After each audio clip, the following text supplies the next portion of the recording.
May bagong nakakakilabot na pangyayari sa kaso ni na Cookie at Kitty. Ang magkapatid ay inakusahan ng pagdawit sa kaibigan sa brutal at lantad na pananaksat na ikinasawi ng isang ina ng 5 anak sa Texas. Ibinunyag ng bagong dokumento ng pulisya ang mga nangyari bago nakamamatay na pag-atake at ang umano'y ginawa ng magkapatid pagkatapos na posibleng magdulot ng dagdag na kaso laban sa kanila. Nasa isang kaso tayo ayon sa Law and Crime. Ako si Chris Stewart.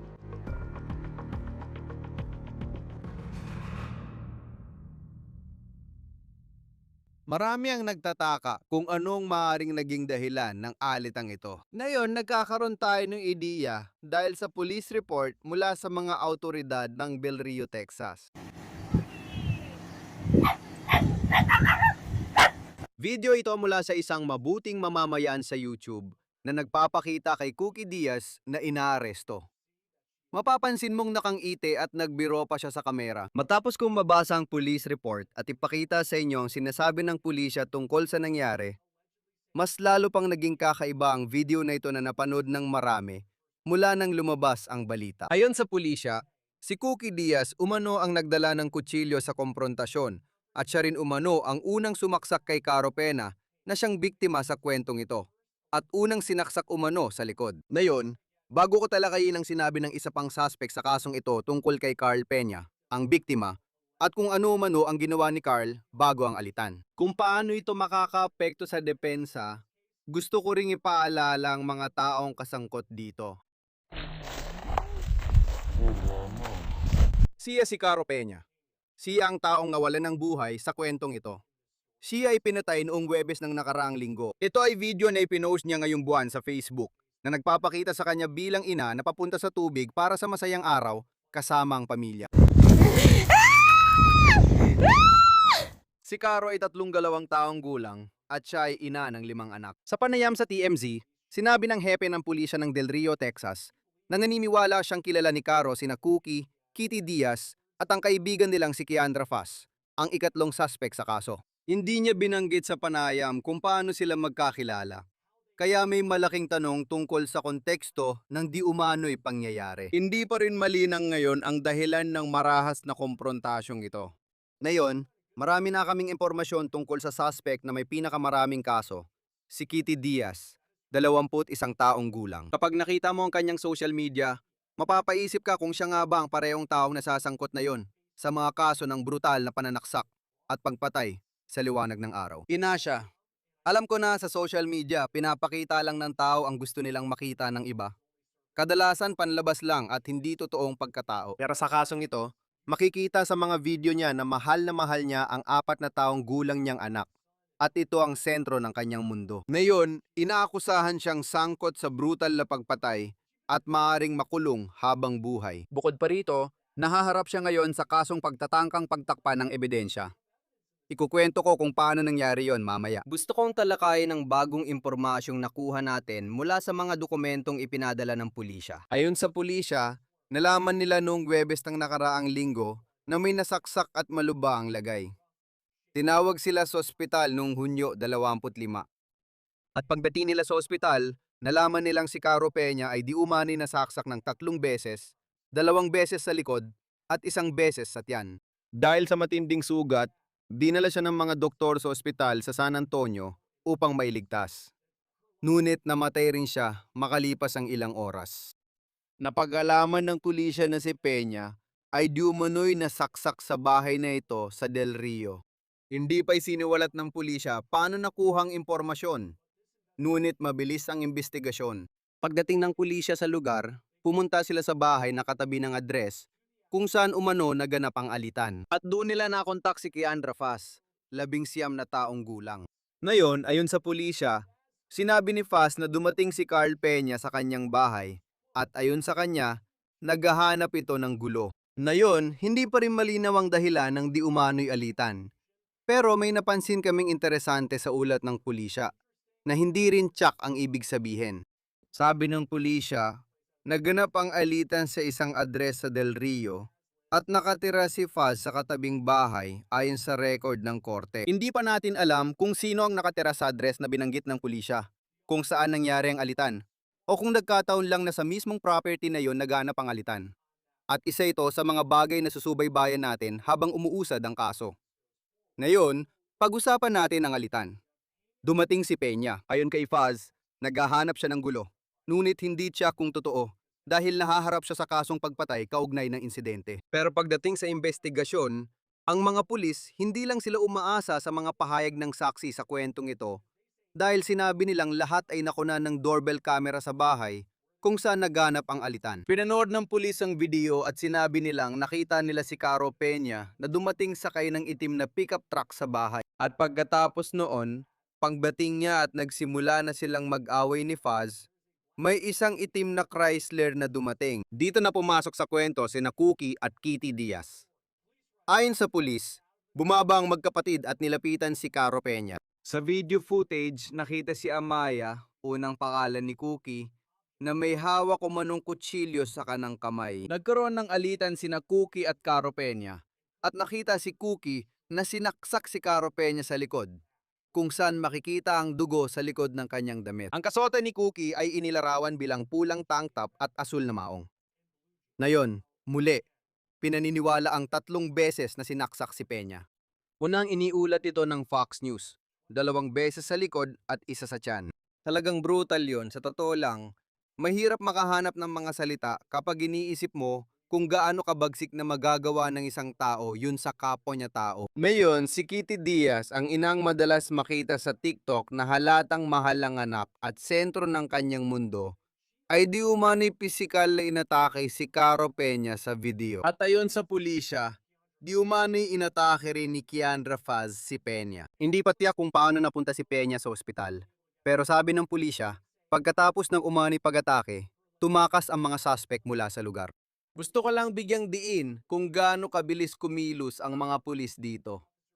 Dahil halos 2 oras lang mula nang tawagan sila hanggang sa pag-aresto habang nag-aagaw buhay si Peña sa ospital. Sabi ng pulisya, natagpuan nila ang magkapatid na Diaz sa isang bahay sa kabilang bahagi ng Del Rio, kasama ang sasakyan ni Cookie na umano'y ginamit papunta sa insidente at nakaparada sa labas. Ayon sa pulisya, sa video ng gulo, si Kitty Diaz ay naka-pink na tank top at asul na maong, habang si Cookie ay nakapulang tank top at asul na maong. Nang makita sila ng pulisya sa bahay na tinakbuhan nila, napansin habang kinakausap sina Kitty at Amaya na iba ng suot nila at kakaligo lang dahil basa pa ang kanilang buhok. Kinabukasan ng alas 9, 5 oras matapos mahuli ang magkapatid na Diaz at si Faz, namatay si Peña sa ospital sa San Antonio dahil sa kanyang mga sugat. Ayon sa pulisya, sina Cookie Diaz, Kitty Diaz at Kiondra Faz ay dapat kasuhan ng pangpatay pero wala pang isinampang kaso, kaya hinihintay pa natin ito. Si Kitty Diaz ay nahaharap din sa karagdagang kaso ng pakikialam sa ebidensya. Ayon sa record ng korte, ang 3 suspect na walang trabaho ay nakakulong sa lokal na kulungan sa Texas na may piyansang $5 milyong bawat isa. May kumakalat na larawan online na nagpapakita ng alitan kina Peña at ng 3 umatake sa kanya.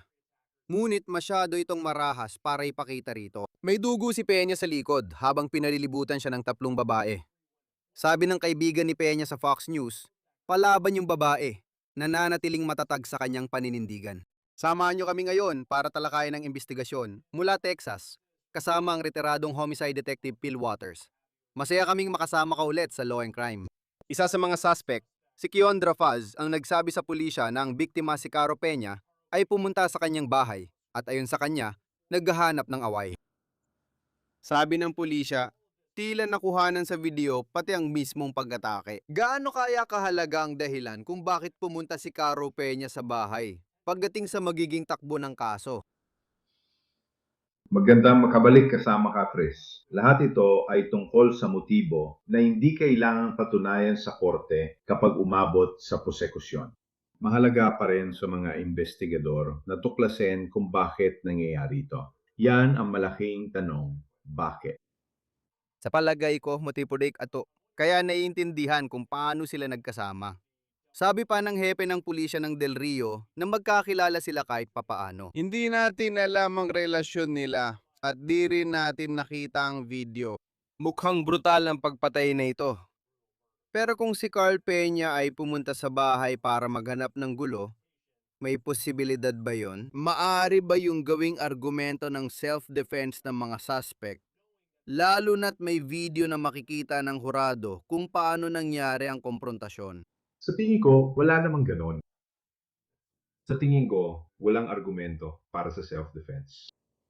Malinaw na merong uri ng relasyon sa pagitan ng tatlong babae na gumawa ng krimen at ng biktima sa kasong ito. At tingnan mo, pumapatay ang mga tao ng kapwa nila dahil sa isa sa tatlong dahilan: sex, droga, o pera. Maaring lahat ng tatlo ang dahilan, kaya sigurado may kinalaman ito sa relasyon ng bawat isa. Nakaguluhan na nangyayari dito sa pagitan ng mga babaeng ito. At sa kahit anong dahilan, nagpasya ang isa na ang tanging paraan para maresolba ang problemang ito ay patayin ang biktima sa kasong ito. At ayon sa mga ulat, si Cookie Diaz ang nagdala ng kutsilyo sa alitang ito. Siya ang inakusahan sa pananaksak kay Carl Peña.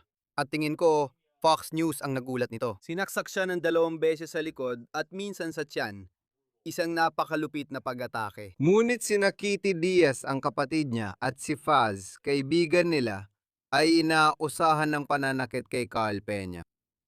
Pagdating sa katotohanan na iisa lang ang may hawak ng kutsilyo, may epekto ba ito sa argumento na maaring gamitin ni Kitty Diaz na, ang ate ko naman talaga ang nagdala ng kutsilyo, kaya siya talaga ang kumatay. Hindi naman ako ang tumira ng kahit anong nakamamatay na saksak sa taong ito.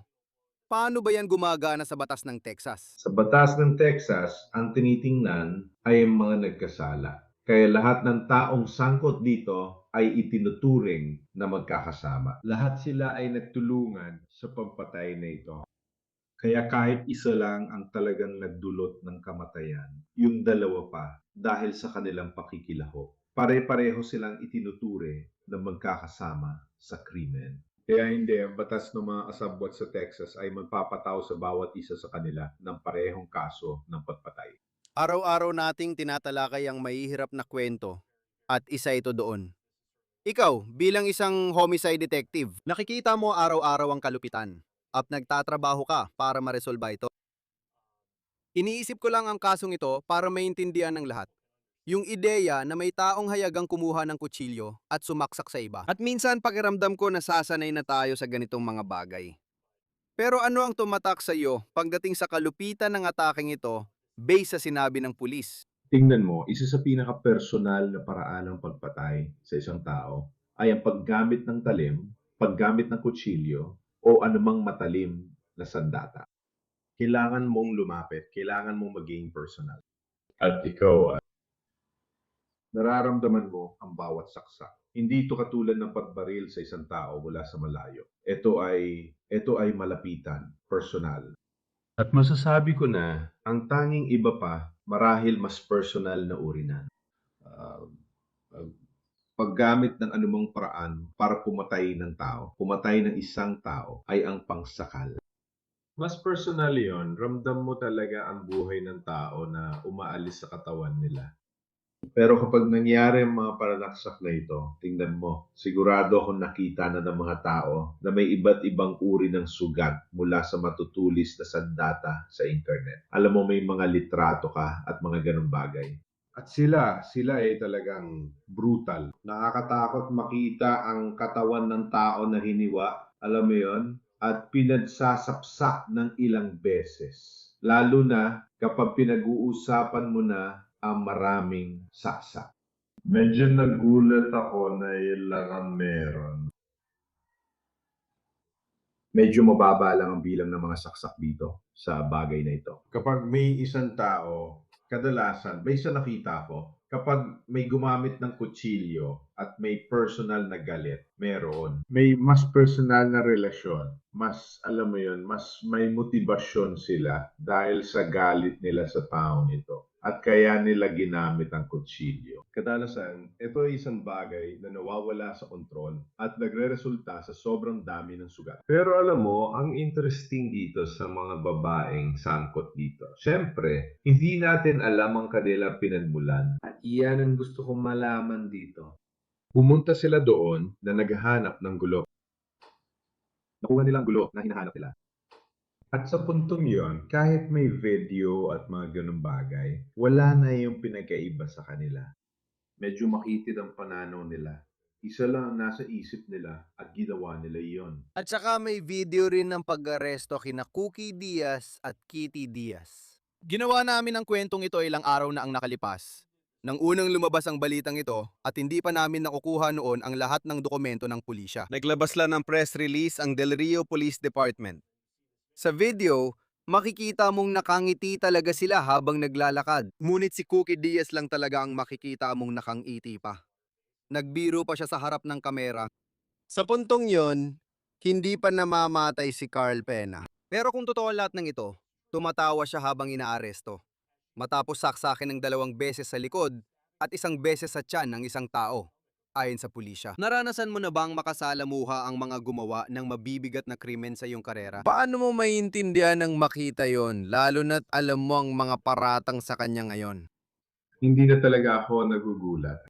Alam mo, nung nakita ko yung bahagi ng insidenteng yon, para kong bumalik sa nakaraan, sina Krenwinkel at ang grupo ni Charlie Manson. Ibig kong sabihin, pareho lang ang ginagawa nila. Alam mo, Tawa sila ng tawa, akala nila biro lang lahat. Kaya minsan, di mo alam kung ano talaga yon. Maaring isa lang siyang malamig ang dugo na tao, isang sociopath. At baka nga nasa antas na rin ng pagiging psychopath. Ang ibig ko sabihin, sa madaling paliwanag, ang kaibahan ay ang sociopath ay gumagawa ng ganitong gawain at iniisip nilang tama ito. Ang psychopath ay gumagawa ng sociopathic na gawain at nasisiyahan dito. Kaya hindi ko alam kung senyales ba talaga na gusto niya ito. Ang ginagawa niya. Bumabalik ako sa insidente ni Carla Faye Tupper, yung pickaxe murder sa Houston. At yung babae na yon, pumatay siya ng 2 tao gamit ang pickaxe. Itinarak niya yung pickaxe sa dibdib ng babaeng biktima. At sinabi pa niya sa isang interview sa mga pulis na nilabasan siya tuwing tinatamaan niya sila.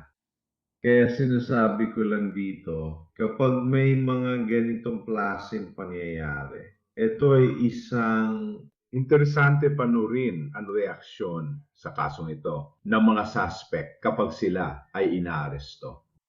At masasabi ko, itong video ng pag-aresto at ang pagtawa na kasama nito ay hindi makakatulong sa kanila sa paglilitis. Hindi sila nito mapapalabas na mabuti. iyan din ang susunod kong tanong. Kasi siguradong mapapabalita at kakalat online kapag may ganitong video na nakita mo. Talagang nakakagulat. Sa tuwing tinitingnan mo ito, nakakabigla talagang makita na may taong dinadala na halos siguradong makukulong at tatawa-tawa pa siya ilang oras matapos mangyari. Kahit hindi pa ito kasong pangpatay. Pero kung ikaw ang gumagawa ng kaso, kung ikaw ang detective, yung mismong ugali na yon. Hindi natin alam kung may sinabi sila sa police cruiser pabalik sa kulungan at kung saan sila nakakulong ngayon. Pero paano nakakaapekto ang ganong ugali sa kasong binubuo mo laban sa kanila? Well, bahagi lahat yan ng mas malaking larawan, di ba? Ibig ko sabihin, kung ako ang detective na mag-i-interview sa mga babaeng yun, kailangan mong isaalang-alang yun. At kapag pumasok ka ron para kausapin sila, hindi mo agad tatalakayin kung paano sila umasta doong inaresto sila. Hindi ka agad susugod doon at magsisimulang pag-usapan ang mismong insidente. Ibig ko sabihin, kung papasok ako roon para mag-interview, susubukan kong buuin muna ang relasyon ko sa kanila. At gusto kong magsimula sa pag-uusap tungkol sa relasyon nila sa biktima. Kaya magsimula tayo doon. Paano mo siya nakilala? Alam mo mantong dito at hikayatin silang magbukas. Sana. At sabihin sa'yo kung ano ang naging motibasyon sa likod ng bagay na ito. At pagkatapos, kapag marami kang kalahok dito, sa isang punto, maari mo nang simulan na paglaruin ang isa laban sa isa pa. Kaya sana makakuha ka pa ng dagdag na impormasyon mula sa kanila. Palagi kong iniisip, baka balang araw makita natin ang video ng interogasyon kung meron. At kung kinausap nila ang pulis at ano ang sinabi nila. Sapat ang sinabi ng suspect para masabing pumunta si Peña doon para magganap ng gulo. Pero iniisip ko rin, parang malamang hindi nila alam na meron doorbell camera ang pulis na nakakuha ng buong insidente. Parang sa interogasyon, kung hindi nila alam na meron kanon at alam mo lahat ng nangyayari, paano ginagamit ng detective yon pag pumasok siya? Ano ang game plan kapag kaharap mo ang taong alam mo na ang lahat? Pero hahayaan mo pa rin silang ikwento ang bersyon nila ng nangyari. Parang paano mo ginagamit yung video na yon laban sa kanila sa loob ng interrogation room? Well, yan ay usapin ng timing, Chris. Yan ay isang bagay na hindi mo dapat ibunyad. Mahihirapan akong paniwalaan yon. Ibig ko sabihin, sa mundo natin ngayon, sa digital na mundo, mahihirapan talaga akong paniwalaan na hindi nila alam na may mga video, na hindi nila alam na baka may ring camera doon. Hindi ko madaling paniwalaan yon. Habang nandun ka at sana ay ma-interview nila ang mga taong ito. At gusto mong maging handa, syempre, pagpasok mo sa interview room, nandalang pinakamaraming impormasyong kaya mong makuha. Kaya panurin mo ang video dahil gusto mong nasa isip mo na yon kapag alam mo na, alam mo kung ano ang nangyari. Tinitingnan mo ang video at nakikita mo kung ano ang nangyari at kung sino ang unang nanuntok, sino ang unang nakipagkomprontasyon. At kailan naman sumali ang iba sa gulo? Kaya mahalaga yon sa puntong kung umabot ka sa bahagi ng interview na yung kausap mo ay nagbukas na at nagsimulang magsalita sa iyo. Tapos ikaw, tatanungin mo sila ng hindi lang oo o hindi na tanong tungkol sa napanood mong video. Magtanong ng bukas na tanong at bigyan sila ng pagkakataon ipaliwanag ang nakita mo sa video. Kaya ayaw mong bigyan sila ng impormasyon, siyempre, sa kahit anong interview. Pero may reference point ka dito kung saan nakita mo mismo kung ano nangyari, kung ano ang naganap. Ngayon, kailangan mo lang isipin kung paano mo sila mapapakwento tungkol sa video na nakita mo. Panghuli, si Kitty Diaz ay nahaharap din sa kasong pantatangkang itago ang ebidensya. Ayon sa ulat ng pulisya, magkaiba na ang suot nila ng kanyang kapatid at pareho na silang naligo pagdating ng mga pulis. Lahat ito ay nangyari, ibig kong sabihin, tinawag sila sa ospital sa loob ng 2 oras. Mula nang malaman na naganap ang pananaksak na ito hanggang sa pag-aresto, ay halos 2 oras lang ang lumipas. Mabilis talaga ang investigasyong ito. Bakit mahalaga ito? Gaano ito kahalaga? Dahil alam natin na nagpalit sila ng damit. Alam mo, halatang halata kung ano ang posibleng sinusubukan nilang gawin. Pero gaano ba kahalaga yun habang ginagawa mo ang kaso na silang nasa video, tapos biglang nagpalit sila ng damit at kakaligo lang sa maikling oras mula nang hanapin sila ng pulis? Well, maganda yung tanong. So, ito naman ang kabilang side kapag gumamit ka ng matalin na sandata para pumatay ng tao. Kasi siguradong magkakaroon ka ng lahat ng dugo na babalik sa iyo sa isang punto. May mga parte talaga na matatalsikan ka. Kaya umuwi sila, naligo at ginawa yon. Ito ang mga matitibay na ebidensya na nagtuturo sa mga taong ito bilang mga tamang tao na gumawa ng maling bagay. Kaya ang pagkuha ng ebidensya niyan, yung ganong klase ng ebidensya, ay napakahalaga para lang mabuo mo ang kaso na kailangan mo. Sa timeline, makikita mo ang mga sunod-sunod na pangyayari at kung saan napunta ang ebidensya. Sana mabawi mo ito.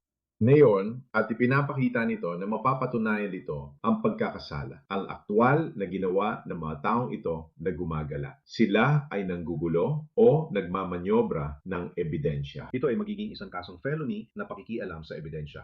Kaya, iyon ang dagdag na kaso. Ano man ang ginawa nila sa pagtatapon ng kutsilyo at paglilinis ng damit, mga ganon.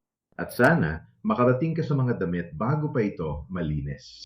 At mukhang naging mabilis sila dito sa paghahanap ng mga suspect, pagkuha ng ebidensya, at iba pa. Kaya,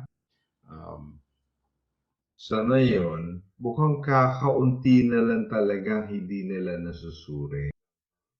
At nagawa ng mga investigador na kumilos agad at makuha ang karamihan ng ebidensya, kung hindi man lahat. Oo, at makikita natin kung ano ang susunod na mangyayari. Sa tingin ko, hindi pa malinaw sa ngayon kung nakuha na nila ang ginamit na sandata sa pagpatay. Pero tiyak na marami na silang ebidensya mula sa surveillance video na sinasabi nilang nakuha nila. Makikita natin kung anong susunod na mangyayari sa kasong ito. Phil Waters, retiradong homicide detective. Laging maganda na nandito ang iyong kaalaman sa law and crime. Salamat sa pagsama sa amin. Salamat sa pag-imbita sa akin, Chris. Pinahalagaan ko ito. Yan ang On The Case mula sa Law and Crime. Mag-subscribe sa YouTube, Spotify at live kami sa Peacock. Ako si Chris Stewart, hanggang sa susunod.